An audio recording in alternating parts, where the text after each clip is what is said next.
Hello, my friends, Evolutionary Energy Arts family. So, guys, we're going to have a little talk about elemental beings and the Daivik and angelic realms concerning the elemental beings. And as we know, our reality is comprised of four basic elements. And these elements are earth, air, fire, and water. And so it is also guided by spirit. And so when we look at the pentagram, what we see is earth, air, fire, water at the four lower points and spirit up above it. And so that is the symbology of the pentagram. So when we draw a pentagram, we're basically asserting control over the elements, or asking for control over the elements by using our higher self or our connection to source. We are obviously beings that are comprised of all the elements, but there are beings that are just comprised of one dominant element. And so these beings are known as nature spirits and also known as elementals. And they are part of what is known as the Daivik kingdom.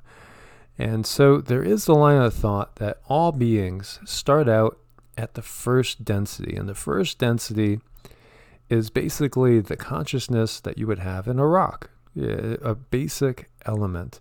And then we go up to second density, which would be something like animals. Now, not necessarily animals that are around humans as much as the animals that are around humans, like your dogs. They are picking up on your consciousness and becoming more like us. So they are truly evolving.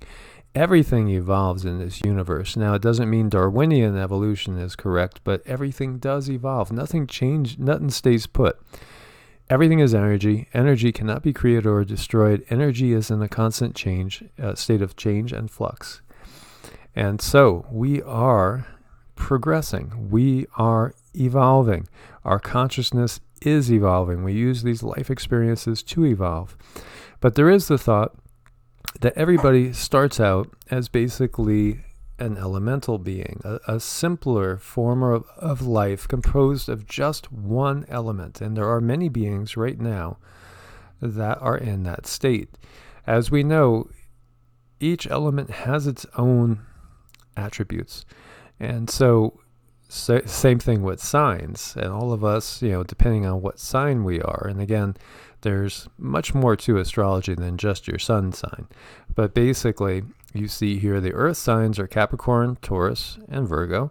Air signs are Aquarius, Gemini, and Libra. Fire signs are Aries, Leo, and Sagittarius. And the water signs are Pisces, Cancer, and Scorpio. And each has their own attributes as well. Now, as far as the beings, if you're looking at a water elemental, that would be something like an undine. Sylphs are air elementals, gnomes are earth elementals, and salamanders are fire elementals. There are also different fire elementals. In fact, it goes all the way up to the seraphim, which are thought to be flaming dragon-like beings that are described in the Bible at a high angelic level, very powerful beings, as you look at a fire salamander here. And so there are many beings that are composed of just one of the elements, as we take a look at some of the photos there. Now, there are also elemental kings, rulers over these elemental beings and the elemental kingdoms. And so Jinn is the ruler of the fire kingdom, or the fire element. Peralda is of the air. Nixa is of the water, and Gob is of the earth. And these are their seals or sigils, which have been traced upon the rosy cross of the Golden Dawn. And the Golden Dawn, again, were a mystical group of the Western mystery tradition that was founded in the late 1800s and had many very notable personages in their group, including S.L. McGregor Mathers and Aleister Crowley, amongst others. And, many will obviously view this in a negative light, but, take from it what you will. As the Western mystery tradition is very old and has had many practitioners over time, and really it goes hand in hand with what we learned through yoga and many other Eastern traditions as well. So when you have a seal like this, you could actually have power to wield over the beings of the elemental kingdom. And so you could use this in a protective manner as well. And so here we see the elemental archangels and symbols. So Uriel is the archangel over earth and also of the north. And Gabriel, or Gabriel, is of water in the west. Raphael is of air and of the east. And Michael is of fire and of the south.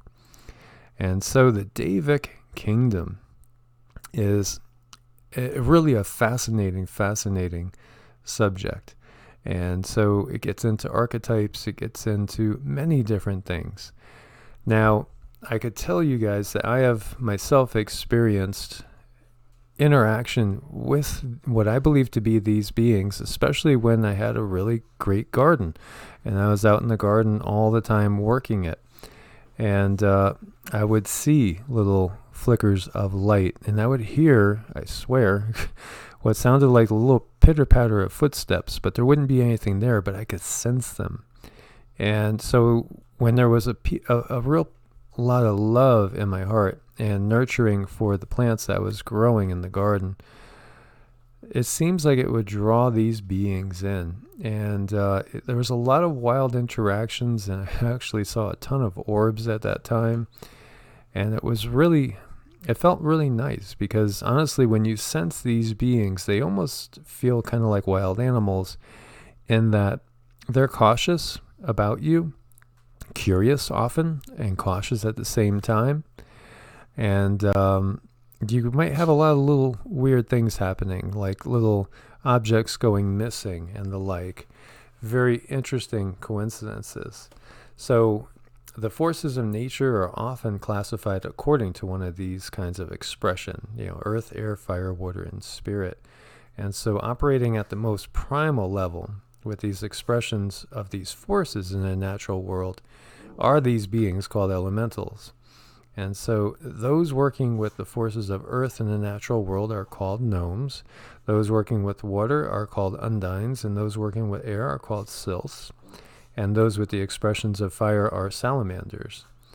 So there's often confusion regarding the differences between elementals and other nature spirits, the ones more commonly called elves and fairies and the like. Most people think of them together as either nature spirits or elementals, but there is a difference.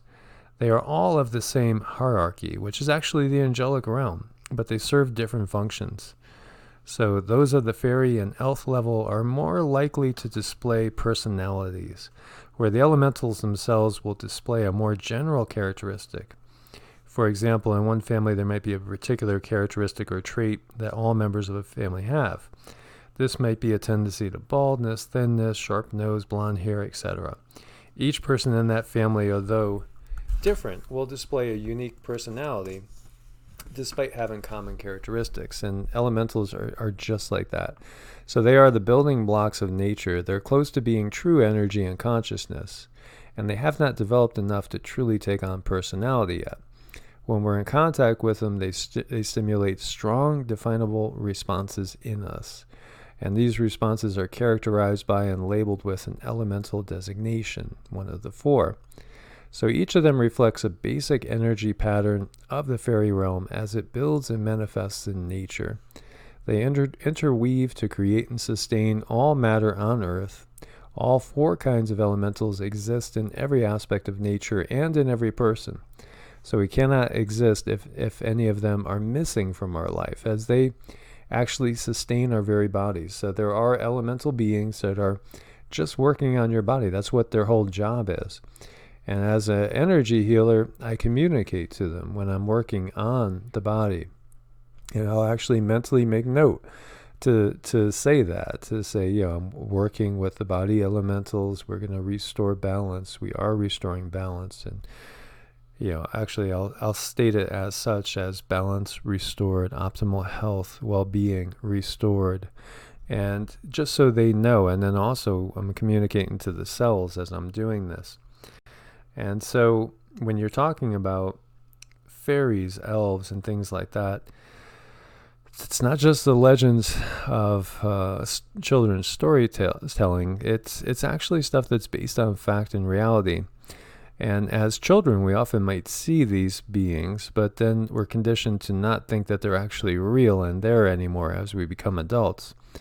But in these times, with everything changing, with all the cosmic rays coming in, our pineal glands getting decalcified from all the fluoride we've been drinking forever, it's all changing, and we're going to be able to see and recognize that these beings do exist. They are there. They're all around us. You might see them as a shadow moving down your hall, as just like a dark mass of energy, or even like a fuzzy pattern of white light, like when there's when the TV loses a channel and it's just all fuzz. You might see things like that, or you might actually see them in a much clearer form as well. But definitely these beings exist. They all around us. Some believe that they exist on the lower astral realm, the fourth density, which is right next to ours where we were, and according to some thought, we actually have entered that density now since 2012, and since everything has been changing. So you may start to see these beings around you at any time, especially as you open up to them, and especially as you start operating from a heart center. As soon as you're operating from a place of love, compassion, and trust, they will feel your energy. They'll be able to sense you and feel your energy. And so they might actually want to open themselves up and show themselves to you. Of course, if we're not operating out of that center, they will probably want to remain hidden. And so it's a very interesting thing to think about. And so part of the Daivik realm are the gods of, say, many traditions. They are also parts of this Daivik realm. And of course, they are more complicated, more evolved beings as well. And it's the same thing with the archangels as we were talking about. So again, just for instance, Archangel Michael is basically over fire and over the south. And so you could also view it in that light as that he's commanding everything of those elements. And so, again, when we associate ourselves with them through different meditations, through the use of things like sigils, we can also not only command that element in our own lives, but also as part of our reality.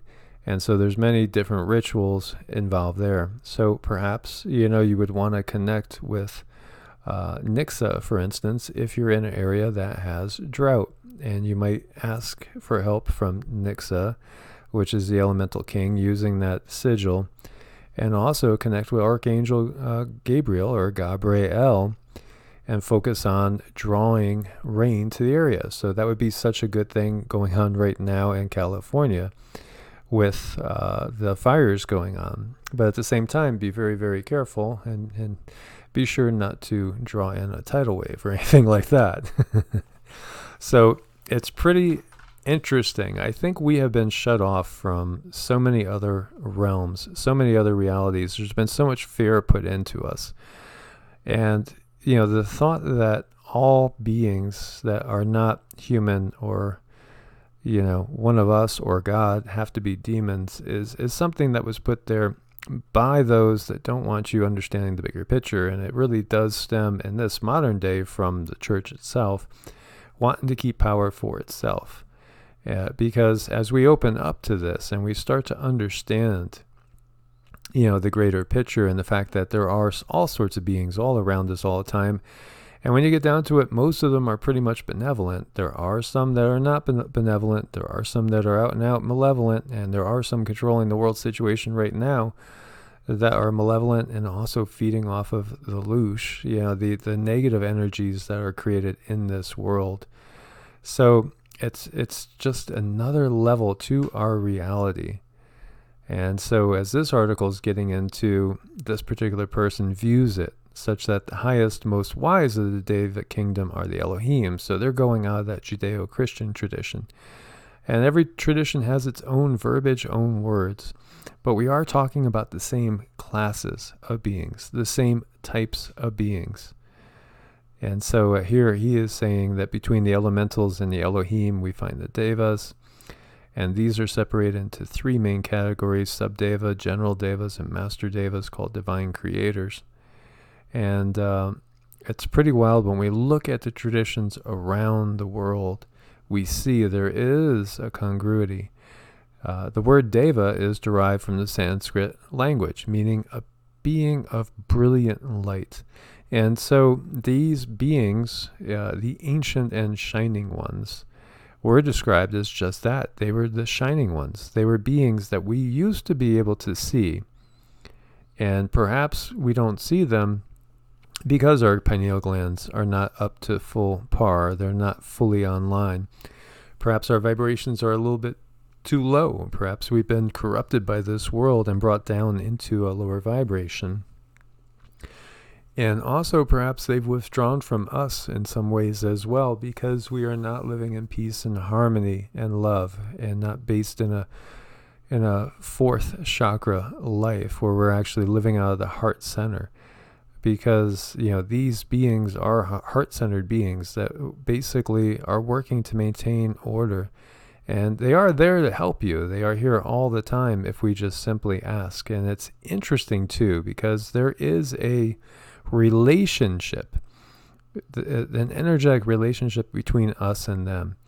As we send more love and more gratitude and more feelings of positivity and wanting to create positive change up to them, they could take that energy, they could amplify it and shoot it right back down to us, so that that positive reality starts to manifest. And this is a metaphysical law.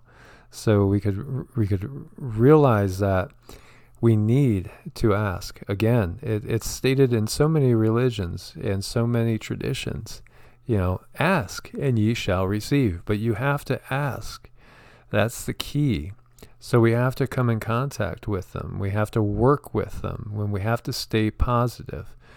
There's definitely powers in all sorts of crystals, and some can amplify positive energy greatly. Some can clear and cleanse. Some could actually take negative energy away from you.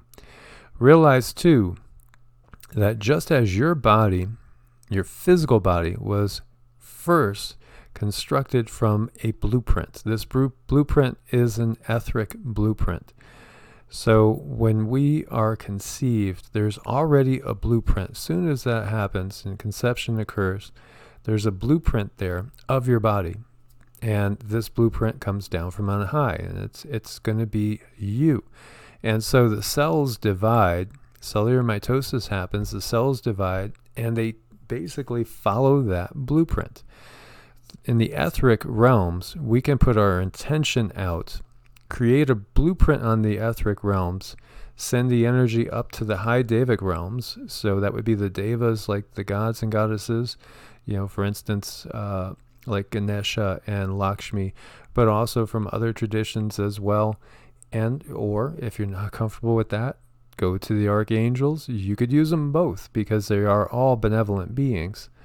And they will take the energy and amplify it and send it back down.